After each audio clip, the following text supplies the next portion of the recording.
partir de agora, a gente começa a gravação da aula. O chat está aberto, tá? Para quem quiser fazer pergunta e tal, fica à vontade. Pessoal, hoje nós vamos conversar sobre prescrição e decadência, tá? O tema da aula de hoje, então, é prescrição e decadência tributária. Como nós já estamos falando aqui com alunos de último ano de faculdade, muitos desses conceitos eu não vou precisar ficar repisando, não é? Eu não vou, por exemplo, falar o que é prescrição, o que é decadência, isso tudo vocês já sabem, tá? Então vamos lá. Eu mandei o material para vocês hoje, espero que cada um que a gente possa estar acompanhando o aula, tá? Então, ó, primeiro, alguns pontos comuns entre prescrição e decadência, né? Bom, nós estamos falando aqui do decurso do tempo que influencia relações jurídicas, que influencia institutos jurídicos. No caso da prescrição e decadência tributária, extinguindo, né? Extinguindo em algumas horas o direito material, em outras horas, em outros momentos, o direito de ação. Tá bem? Então vamos lá. Primeiro, nós temos algumas características comuns entre prescrição e decadência. Primeiro, é o fundamento. Por que tem prescrição e decadência? Que a gente já aprendeu lá no terceiro termo, por exemplo. Porque é preciso dar segurança jurídica, é preciso dar estabilidade às relações, não é? E assim sendo, a prescrição e decadência são institutos que cooperam para que haja essa segurança jurídica. Um segundo fundamento é a inércia do titular do direito. Quem que é o titular do direito aqui no nosso caso específico? É o fisco, não é? É a administração tributária, que não exerce no prazo previsto em lei as suas faculdades com relação a lançamento e com relação à execução fiscal. O prazo de prescrição da decadência sempre é 5 anos. Tá? 5 anos. É um prazo penal. Já fica muito mais fácil trabalhar do que eu estou cortando. Deixa eu fechar aqui um programa. Vamos ver se melhora. Que já fica muito melhor de trabalhar quando você tem um prazo único de 5 anos. Diferente lá do direito civil, por exemplo, que eu tenho vários prazos para trabalhar. E daí, ao final, uma última característica comum é que tanto a prescrição quanto a decadência, eles acabam por resultar na perda, no perecimento de um direito. Então, veja, quando eu estou falando, e já vou adiantar, né? Quando eu estou falando de prescrição tributária, eu estou falando que perece o direito de manejar a execução fiscal. Quando eu estou falando de decadência tributária, eu estou falando que perece o direito de constituir o crédito tributário. Portanto, fica muito fácil a gente diferenciar quando é prescrição e quando é decadência. Bom, o marco temporal que nós podemos usar para diferenciar é a existência do lançamento. Tudo que acontece antes do lançamento é decadência.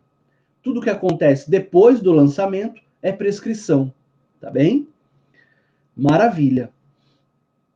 Como o Código Tributário trata tanto a decadência quanto a prescrição como extinção do crédito tributário, aí veja, imagina que o crédito tá prescrito. Ele foi constituído, mas não foi cobrado. E mesmo assim, por um equívoco, é uma situação bastante inusitada, né? Mas por um equívoco, o contribuinte vai lá e paga esse tributo, que já estava prescrito. Pode ser que o fisco, mesmo prescrito, ainda tenha cobrado, e o contribuinte foi lá e pagou. Se fosse lá no direito civil, nós estaríamos falando de uma obrigação natural, não é verdade? Pagou errado, perdeu dinheiro. Aqui no direito tributário, não. Se a pessoa paga um crédito prescrito, ou caduco, que o seja, Caduco vai ser mais difícil ainda, porque nem lançamento teve, né? Mas se paga um crédito prescrito, essa pessoa tem direito de repetição do indébito. Ela tem o direito de reaver aquilo que pagou por um tributo, por um imposto, enfim, taxa, seja lá o que for, que já estava prescrito. Por quê? Porque o Código Tributário Nacional, no artigo 156, inciso 5, estabelece que decadência e prescrição são formas de extinção do crédito tributário.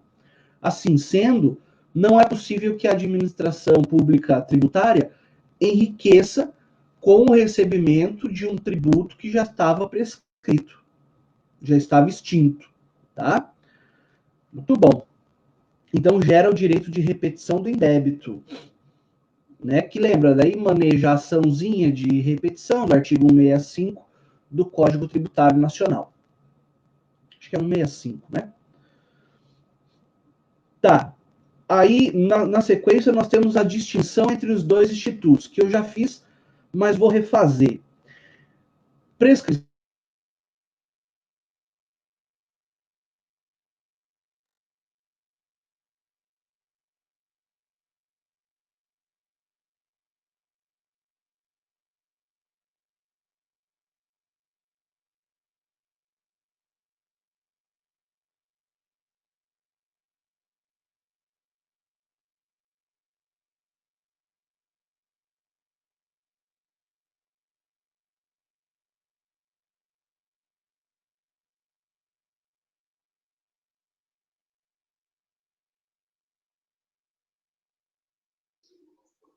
Ô Luiz, toca a aula aí.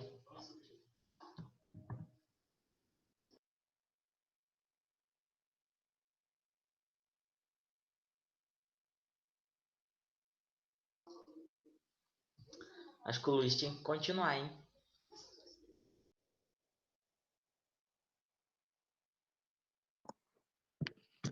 Vai você, cara, você tem conhecimento. Não, Luiz, você tá mais preparado.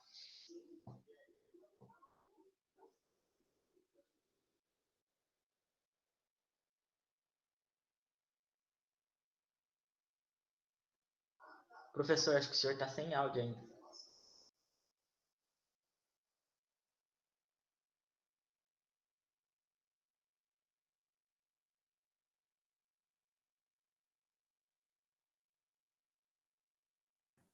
Professor, seu áudio está travado.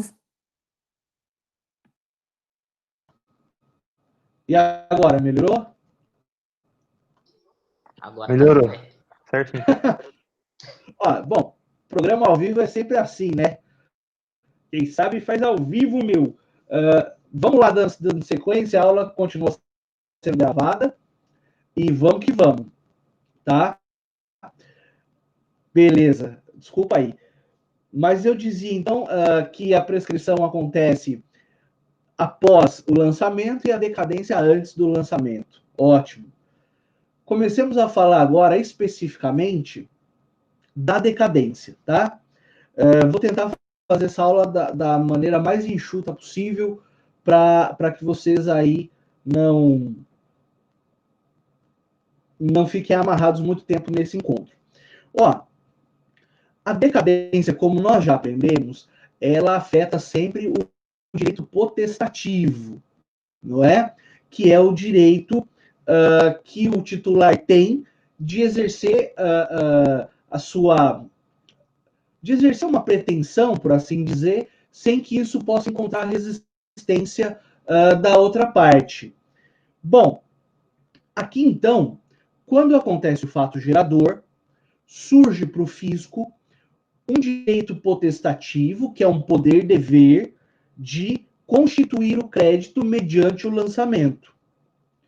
Em regra, nós já vamos falar disso, mas em regra, esse prazo ele começa a correr a partir do ano seguinte no qual o lançamento poderia ter sido realizado, tá? Eu já volto nesse tema com mais vagar. Importante é pensar que são sempre 5 anos e que é um poder-dever da administração de realizar o lançamento, tá? Daí nós temos uma observação, né, que a doutrina faz, é que o legislador que escreveu o Código Tributário, ele cometeu um pequeno equívoco quando ele colocou a decadência como forma de extinção do crédito. Porque nós aprendemos que eu só posso falar em crédito tributário depois do lançamento. Se nem lançamento teve ainda, como é que pode ser extinção do crédito? Não é verdade? É uma imprecisão, é uma atecnia verificada aí no artigo 156, inciso 5. O mais correto seria dizer que a decadência ela é uma causa que impede o surgimento mesmo do crédito tributário. Mas tudo bem, isso aí talvez numa prova oral, numa prova escrita, te ajude a ganhar um pontinho extra discorrendo sobre essa pequena observação. Como é prazo decadencial, esse prazo de 5 anos para realizar o lançamento é um prazo decadencial, lembrar que, salvo disposição legal, não é o caso aqui, o prazo decadencial ele não se suspende, não se interrompe, e ele é fatal, ele é peremptório, quer dizer, ele não se prorroga, tá? Ele não se prorroga. O que eu tenho são formas diferentes de contar o prazo, mas chegado o último dia do prazo, o termo final, né, do prazo, pouco interessa se é um feriado, domingo, sábado, nada disso. Chegou ali, o prazo está encerrado, tá bom? Artigo 173. O direito de constituir o crédito extingue-se em 5 anos, contados do primeiro dia do exercício seguinte àquele em que o lançamento poderia ter sido efetuado. Repito, primeiro dia do exercício, quer dizer, do ano seguinte àquele em que o lançamento poderia ter sido efetuado. Eu coloquei no material de vocês aí um gráfico bem bonitinho que ajuda, não é, a enxergar essas situações. Por exemplo, o IPVA. O IPVA, o fato gerador dele aconteceu no dia 1º de janeiro de 2017. Quando que poderia ter sido lançado esse IPVA? Até o 31 de janeiro de 2017. Como esse ano de 2017 é o ano no qual o lançamento poderia ter sido feito, o prazo decadencial começa a contar a partir do primeiro dia, 1º de janeiro, do ano seguinte ao qual o lançamento poderia ter sido realizado, que é, então, no nosso exemplo, 2018. Isso é a regra geral, né, do artigo 173, inciso 1, tá? No entanto, nós temos algumas situações especiais. Quando eu falo de tributos lançados por homologação, onde a regra começa a fluir a partir da data do fato gerador, e não do primeiro dia do exercício seguinte, aquele no qual o tributo poderia ter sido lançado. Começa-se a contar quando é lançamento por homologação, mas lembra aquele que nós já conversamos, no lançamento por homologação, o sujeito passivo faz todo o procedimento, lança os valores, o batimento e recolhe o tributo. E depois o fisco vem e homologa essa operação, realizada exclusivamente pelo sujeito passivo, e dá o tributo como extinto, se houver pagamento. Aqui, para que nós não tenhamos eventuais prejuízos com relação à contagem do prazo para o fisco, conta-se então a partir do fato gerador, tá bem? Agora, que interessante. Se houver dolo, fraude, simulação nesse lançamento por homologação, realizado exclusivamente pelo sujeito passivo, o prazo passa a ser a regra geral. Passa a ser, então, o primeiro dia do exercício seguinte ao qual ao qual poderia ter sido realizado o lançamento. Por quê? Porque isso é uma forma de punir o sujeito passivo que agiu com dolo, com fraude, com simulação, dando mais prazo para o fisco. Então, a regra do lançamento por homologação quando é contado na data do fato gerador, beneficia o contribuinte, o sujeito passivo. Mas se ele age dolosamente, por exemplo, aí passa a contar a regra geral que garante um prazinho a mais para o fisco. É uma forma de punição daquele sujeito passivo que agiu com dolo, fraude ou simulação. 2. Uma segunda situação. Nos tributos lançados por homologação, que nós já acabamos de falar, se não houver qualquer pagamento, então ele lança, mas não paga, né, o sujeito passivo. Aí equipara-se essa circunstância ao dolo, à fraude ou simulação. E aí, novamente, é aplicada uma sanção a esse sujeito passivo que fez o lançamento, mas não recolheu o tributo, e cai na regra geral do artigo 173, inciso 1. Ou seja, vai contar o início do prazo decadencial a partir do primeiro dia do exercício seguinte àquele em que poderia ter sido realizado o lançamento. Professor, mas ele fez o lançamento por homologação. Mas, veja, a punição aí é porque ele fez o lançamento, mas não recolheu o tributo. Então, eu não posso falar ainda que começou o prazo prescricional. Não é? Na verdade, nós estamos ainda no campo da decadência. E no 3, quando houver qualquer medida preparatória indispensável ao lançamento. Exemplo, auto de infração e imposição de multa. Tá? Aí, quando que começa a contar o prazo decadencial? Quando o sujeito passivo é notificado desse ato. Então, lavrado um auto de infração e imposição de multa. O prazo decadencial começa a correr a partir da notificação do sujeito passivo de que ele foi aí multado, que ele incorreu, não é, numa sanção tributária. Turma, até aqui alguma dúvida? Tá tudo ok agora? Estão ouvindo, estão vendo? Belezinha?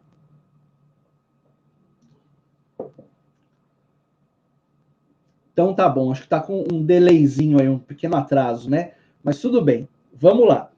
No parágrafo único do artigo 173, estabelece o seguinte: o direito de lançar o crédito extingue-se definitivamente com o decurso do prazo de 5 anos, contado da data da notificação feita ao sujeito passivo de qualquer medida preparatória ao lançamento do crédito, que é o que falamos agora há pouco. Tá certo? Muito bom. Pessoal, vamos adiante.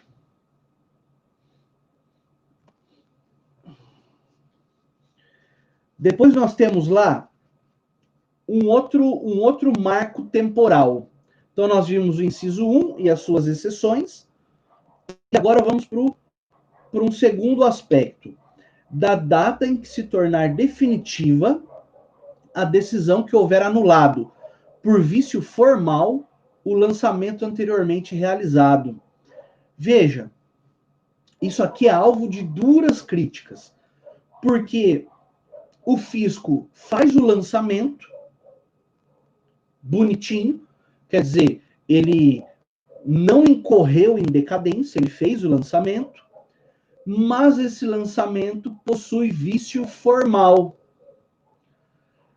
Esse vício formal é declarado tanto em procedimento administrativo quanto em processo judicial, e a partir do trânsito em julgado dessa decisão, que anulou o lançamento anterior por vício formal, o fisco ganha mais 5 anos para realizar novo lançamento.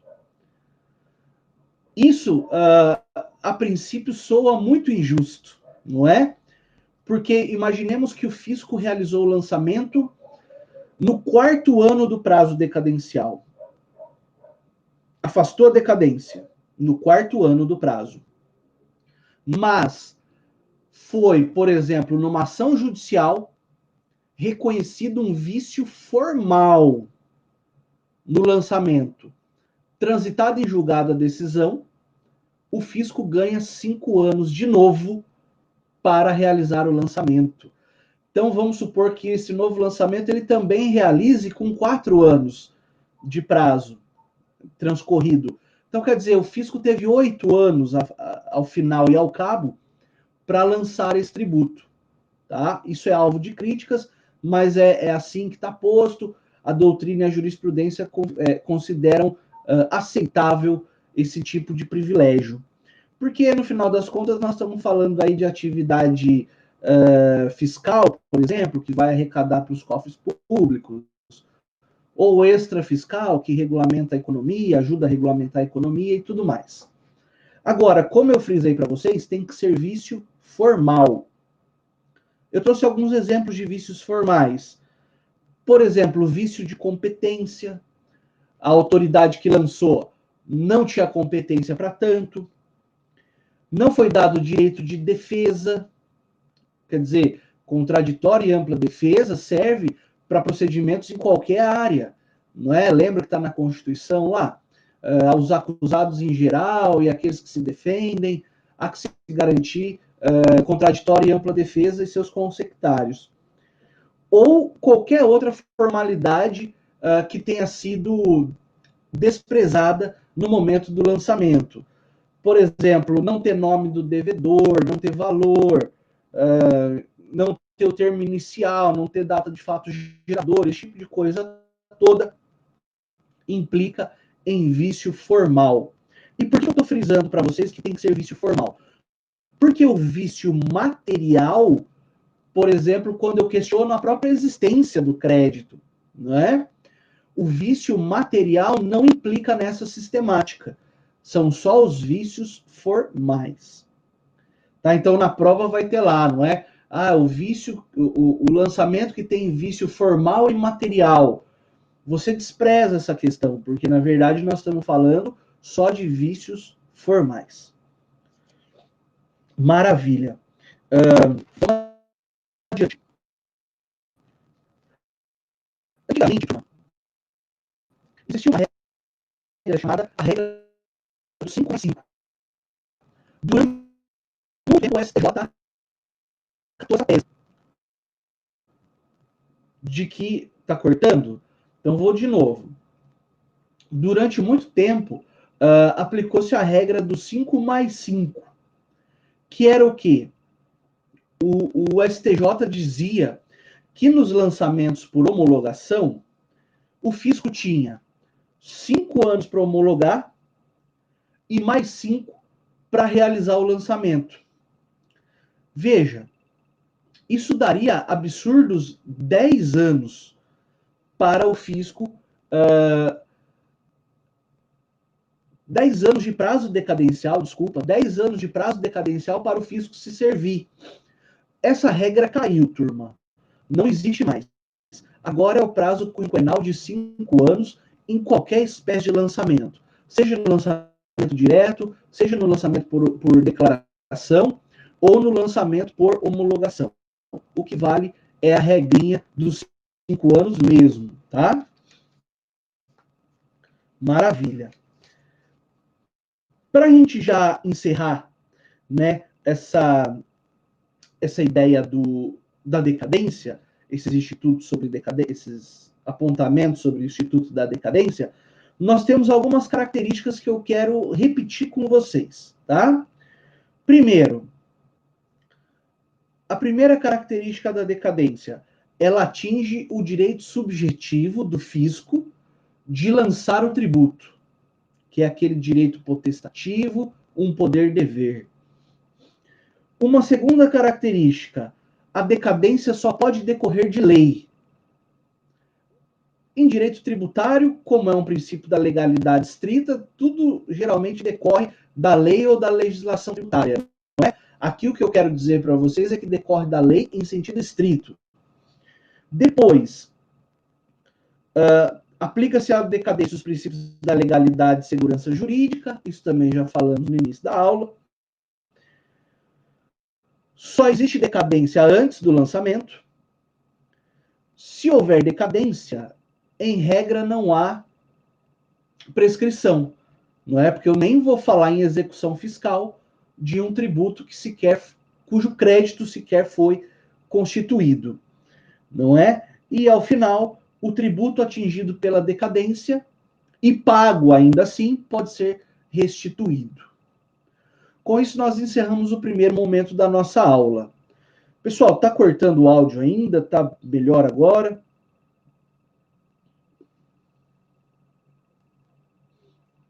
Maravilha.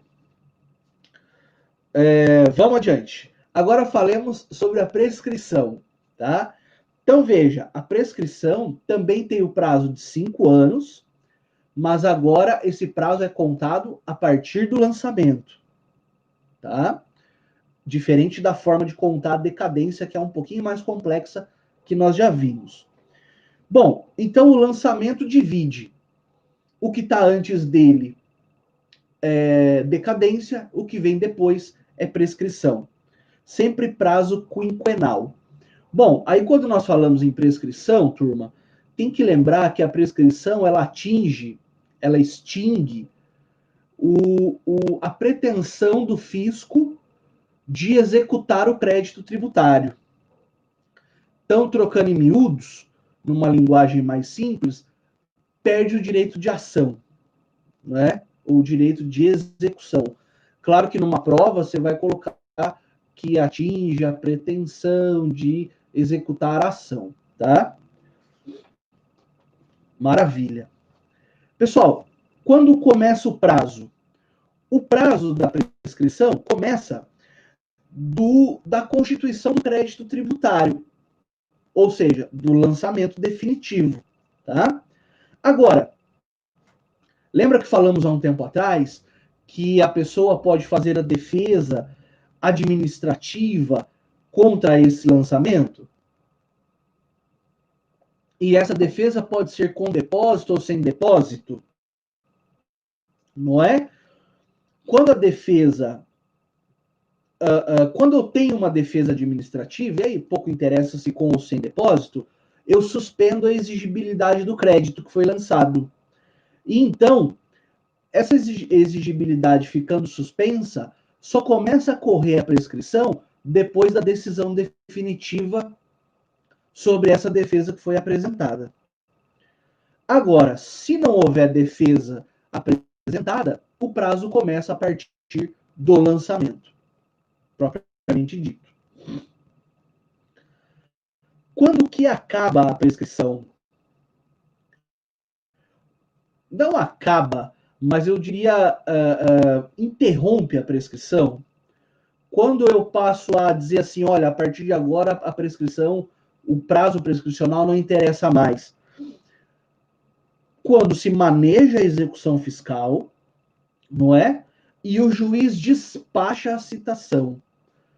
Quando o juiz despacha a citação, eu já não me preocupo mais com o prazo prescricional, porque o fisco, né, conseguiu evitar que a prescrição acontecesse. Então, é a partir do despacho judicial que ordena a citação. Quando a citação for concretizada, ela retroage a data, não é, da propositura da execução. Então, veja, em termos práticos, basta que o fisco entre com a execução fiscal. Entrou com a execução fiscal, está superada a ideia de prescrição. Porque nem interessa se ou quando o devedor foi citado. Basta que se ajuize a execução fiscal. Então, não interessa saber se o devedor foi citado um ano depois, ou se ele nem foi citado ainda no processo. O que interessa saber é o seguinte: a execução fiscal foi ajuizada dentro do prazo de 5 anos? Se a resposta for positiva, afastou-se a prescrição. Tá bem? Vamos lá. Causas suspensivas da prescrição. Só um lembrete, né? Eu, inclusive, peço desculpa, mas não custa falar e relembrar. Na suspensão, o que acontece é que o prazo volta a correr de onde parou, não é isso? Maravilha. Então, nós temos aí algumas causas suspensivas. Primeira causa suspensiva é a inscrição na dívida ativa, que é um ato administrativo, né? O fisco faz o lançamento, quer dizer, já evitou a decadência, notifica o credor para pagar no prazo geralmente de 30 dias. O devedor não paga, não é? O devedor não paga. Qual que é o próximo passo que a administração tributária vai fazer? Vai inscrever esse crédito em dívida ativa. Essa inscrição em dívida ativa suspende o prazo prescricional. Então, e demanda um ano para inscrever em dívida ativa, significa que tem ainda mais 4 para avisar a fiscal. Aí, maravilha. Essa causa vem sendo combatida pelo STJ. O STJ entende que, como a lei de execução fiscal é uma lei ordinária e que a decadência tributária só poderia ser tratada por lei complementar, como é o Código Tributário Nacional, existe aí uma incapacidade da LEF, da Lei de Execuções Fiscais, estabelecer marcos suspensivos da prescrição. Numa prova objetiva, eu aconselharia que você marcasse que sim, que é uma causa suspensiva. Porque apesar do debate doutrinário, a lei está posta e ainda não foi revogada, não é? E nós sabemos que só uma lei revoga a outra. Agora, numa questão aberta, é bacana você discorrer sobre esses dados, sobre essa necessidade de lei complementar da qual eu lhes falei. A segunda causa, turma, vamos lá. Enquanto não for localizado o devedor ou encontrados bens sobre os quais possa recair a... Nesse caso, o que o juiz faz? Ele suspende a execução. Suspendendo-se a execução, suspendeu-se o prazo prescricional também, que voltará a correr quando, por exemplo, o devedor for encontrado de onde parou. Então, se foi suspensa a execução com 2 anos de trâmite e, por consequência, suspenso também o prazo prescricional, quando o devedor for achado, o fisco vai ter 3 anos para movimentar de novo o processo de execução e receber o seu crédito. Tá? E a terceira causa, ela acontece nos casos de moratória, parcelamento, isenção, remissão ou anistia, que são causas aqui de suspensão, extinção e exclusão do crédito tributário, que já vimos em outros encontros. Quando esses institutos forem concedidos individualmente e houver dolo, fraude ou simulação. Então, aqui eu tenho uma sanção para aquele sujeito passivo que se utilizou de dolo, por exemplo, ou de fraude, para poder receber a anistia, a isenção, e depois o fisco descobre, não é, que isso tudo era fraudulento. O fisco, então, tem o restante do prazo para manejar a execução fiscal. Então, o lançamento foi realizado. Depois de 2 anos foi concedida a isenção tributária, mas depois descobriu-se que essa isenção, individualmente concedida, teve por causa uma fraude. Assim sendo, o fisco tem de volta o prazo de 3 anos para manejar a execução fiscal.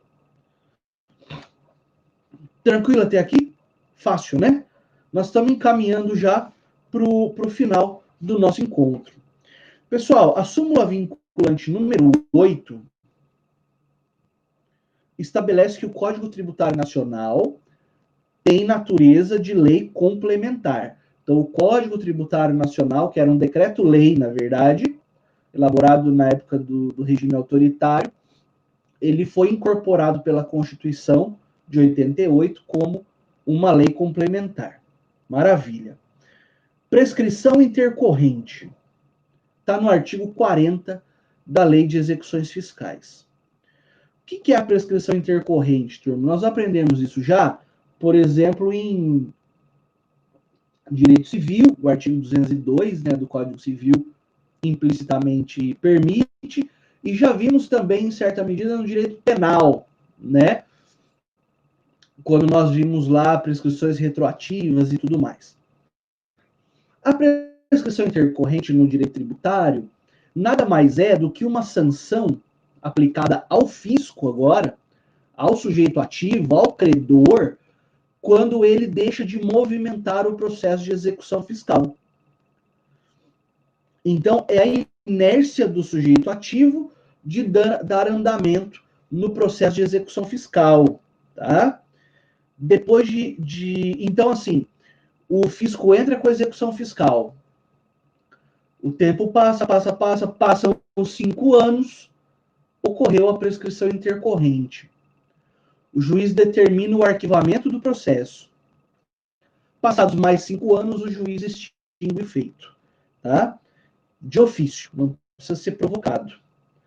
Então, isso, a prescrição intercorrente é nada mais do que uma sanção a ser aplicada ao fisco pela sua inércia em tocar adiante o processo de execução fiscal. Porque, veja, penso eu, já tem lá a possibilidade de nem executar créditos abaixo de 20 mil reais, não é isso? Fica mais caro executar esses 20 mil, eu não sei como eles chegam a essas contas, mas tudo bem. Então, é possível abrir mão de executar créditos até 20 mil reais, que também gera princípio da insignificância penal para os crimes de descaminho, né? Para contrabando, não, para descaminho. Aí o fisco vai e executa, geralmente acima de 20 mil, penso eu, né? Ou tributos outros, quaisquer, esses são tributos federais, né? E daí deixa de dar andamento na ação. Ué, esse processo não pode também ficar de eterno pesando contra o sujeito passivo, tá certo? Então, lembra, por conta de estabilidade das relações e segurança jurídica, também é possível prescrição intercorrente. Aqui, uma pequena observação sobre a prescrição e a dívida ativa, não é? É aquilo que nós já falamos. Se o crédito não é pago no prazo, depois do lançamento, da notificação, não vem o pagamento, a Fazenda inscreve esse débito em dívida ativa, esse crédito dela em dívida ativa, não é? E com isso ela tem habilitação para propor a execução fiscal. Por isso que isso tem tudo que ser uma operações relativamente rápidas, porque 5 anos é um prazo curto, não é? Pensando aí no interesse arrecadatório. Bom, na execução fiscal, é claro que o devedor ele pode propor os embargos à execução, não é isso? No prazo de 5 dias, ele tem o direito de interpor embargos à execução com o intuito de extinguir a execução fiscal, tá? E a partir de quando ele pode, então, embargar? A partir da data do depósito, juntada da prova de fiança bancária, que são garantias do fisco, não é? Ou da intimação da penhora. Realizadas qualquer uma dessas 3 operações, o devedor pode interpor os seus embargos à execução. Importante lembrar que, além dos embargos, também é possível valer-se da exceção de pré-executividade, não é? Que também já vimos em sala. Para encerrar, para arrematar esse nosso encontro, turma, nós falaremos aqui rapidamente das causas que interrompem a prescrição. Lembrando que quando eu falo de interrupção do prazo, o prazo volta a correr na íntegra, não é? Zera e volta a correr na íntegra. Então, são 4 casos, turma. Estão lá no artigo 174. Geralmente, a interrupção da prescrição, turma, ela está relacionada com uma atuação proativa do credor. Então, é o credor que atua no sentido de interromper a prescrição, tá? Quais são elas? O despacho do juiz que ordena a citação em execução fiscal, isso importa na interrupção da prescrição. Zero prazo, começa a correr de novo. Inclusive para fins de prescrição intercorrente, isso é importante. O protesto judicial também é uma causa. Qualquer ato judicial que constitui mora ao devedor, uma notificação judicial, por exemplo, e qualquer ato inequívoco, ainda que extrajudicial, que importe em reconhecimento do débito pelo devedor. Desculpe, penso num exemplo bastante corriqueiro. Quando o devedor adere ao refis. Quando o devedor adere ao refis, ele assina um instrumento de confissão de dívida. Esse é um ato inequívoco do devedor que reconhece que deve para o fisco. Assinado o documento, zerou-se o prazo prescricional e ele volta a correr esses 5 anos que o fisco dispõe para manejar a execução fiscal. Turma, era isso que eu precisava conversar com vocês. Se houver alguma dúvida, eu peço que por favor, postem aí no chat. Agradeço imensamente pela presença, não só nessa aula, mas nesse semestre que nós tivemos, como falei agora há pouco, um semestre um pouco mais conturbado, um pouco mais diferente, por conta dessas intercorrências que nós tivemos, não é, causadas aí pela pandemia. Eu espero sinceramente que tenha correspondido à expectativa de vocês, que vocês possam ter aprendido aí bastante sobre direito tributário. Eu sigo à disposição de vocês, tá, para dúvidas e tudo mais. E a partir do dia 4, né? E daí alguma diretriz com relação à prova eu passo para vocês pelo WhatsApp, pelo nosso grupo lá, tá bem? Muito obrigado pela presença, pela paciência, caiu aí a transmissão, mas enfim, vamos que vamos, tudo vai dar certo. Muito obrigado, viu? Valeu, obrigado, Vinícius. Obrigado, Fabinho. Pois não, fica à vontade, Fábio. Acordo de leniência.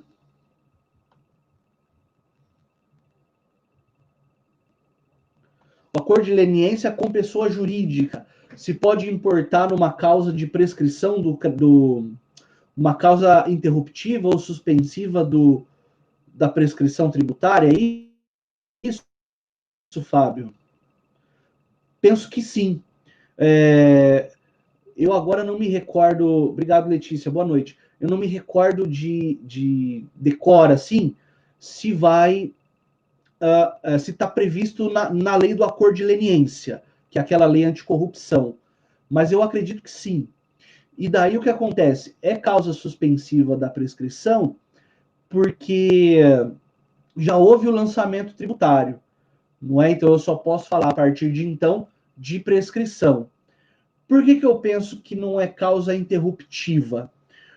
Porque o fisco deveria ter agido antes no intuito de executar esse tributo e não fez. Assim sendo, para que não gere um prejuízo exacerbado também para o devedor, o mais razoável seria que suspendesse o prazo e voltasse a correr de onde parou. Não sei se eu espero ter te respondido. Maravilha. Pessoal, então eu vou... Obrigado, Vinícius. Boa noite. Eu vou interromper a gravação e depois eu lanço lá no nosso ambiente virtual. Tá bem?